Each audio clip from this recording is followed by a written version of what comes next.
In this video, I'll tell you what I mean by strong mentality.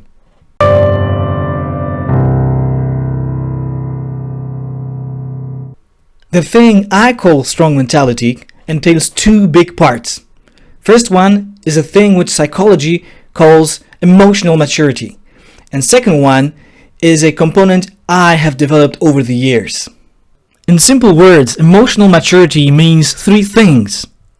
It means switching to realistic emotions. It means giving your time and space to really think about your decisions. And it means satisfying your needs in a realistic way. Let's jump into switching to realistic reactions. Emotionally mature people prefer reactions that are adequate and useful. This means reactions that are less sudden and/or less strong. Here are examples of possible advices toward realistic reactions. First, don't get angry every time someone disagrees with you. To make it work, stop expecting others to always agree with you. Instead, try to feel neutral inside towards people disagreeing with you. Accept it's normal to meet with agreement, disagreement, or a mix of both. Rather feel happy about reaching solution or compromise. Don't expect work to always be an euphoric experience. Take doses of pleasure from all the small completions you come to. Focus on enjoying getting the job done. And don't expect daily fireworks or butterflies in your stomach. Last example for switching to realistic reactions. Rather than satisfying yourself with compulsively buying stuff using up your whole paycheck, try to enjoy putting money aside. These were all the examples for switching to realistic reactions, and I want to make a note here. There are still situations where you can have strong and sudden emotions, like death of a relative, or making a rational decision to take a job you wanted, or getting married with someone you love and want to be, or lastly, switching from enormous fear for public speaking to joy and pride while doing it. Moving on, emotional maturity also means giving yourself the time and space to think about a decision without emotions.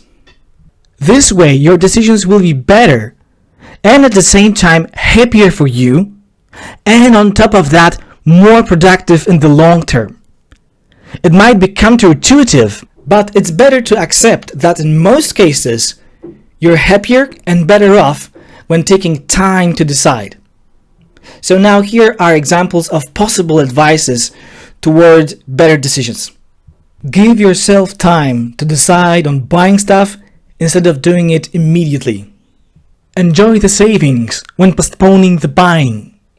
Of course, you can recognize that what you want is nice, but it's better to focus your mind on satisfaction with other things. When postponing buying, think of the savings. When postponing buying, notice you're generally fine without showing off with it. When postponing buying, trust that a later decision is better, whether you buy it or not. Another example. Give yourself time by not taking a decision on the spot about a seemingly great job offer.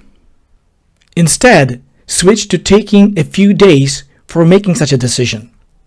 Just stop giving in to dreaming how cool that new job would be.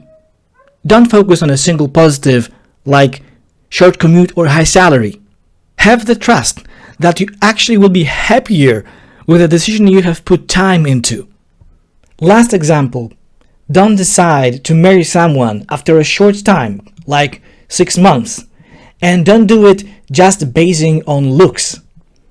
Instead, try to give yourself time and spend with the person few years. Use the time to live together through good and bad stuff.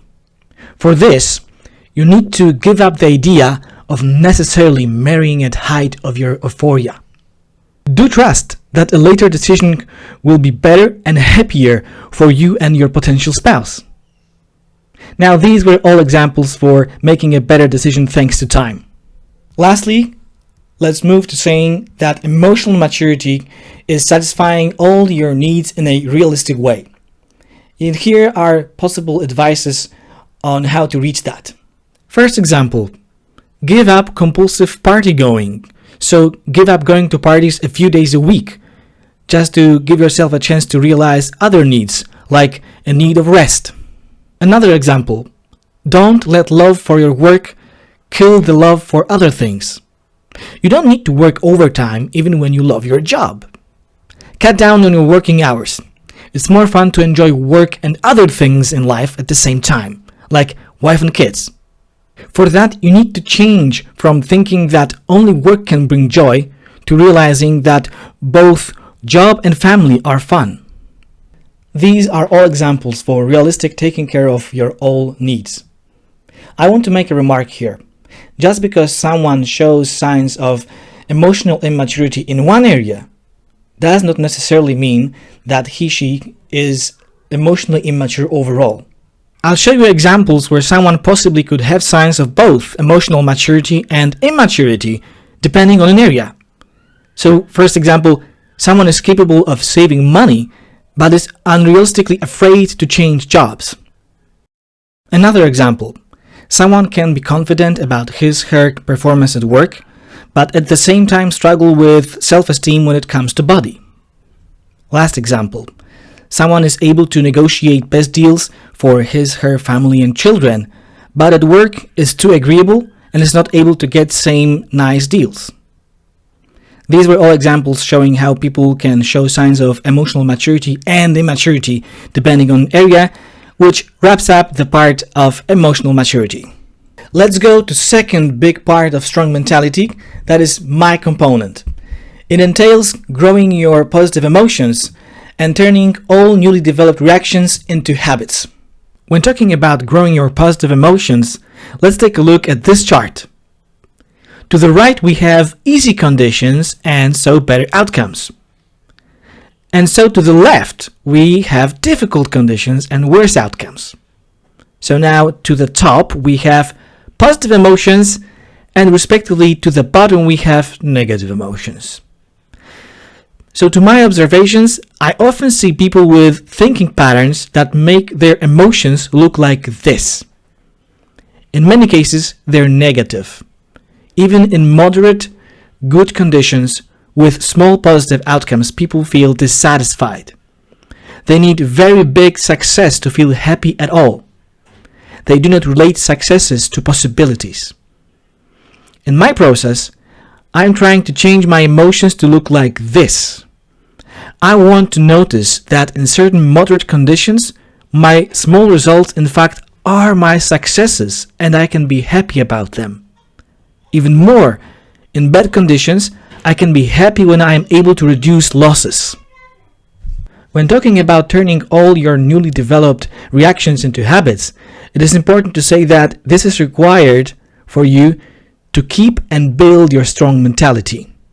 You might want to ask, how do you do that? I will tell you about that in my next video.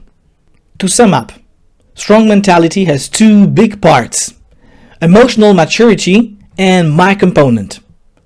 Emotional maturity means switching to realistic emotions, giving your time and space to take good decisions, and satisfying your all needs in realistic ways.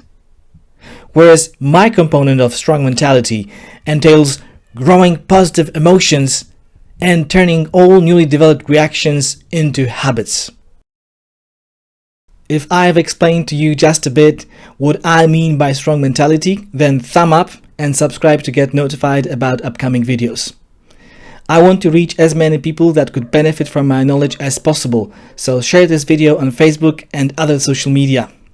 Thank you and see you.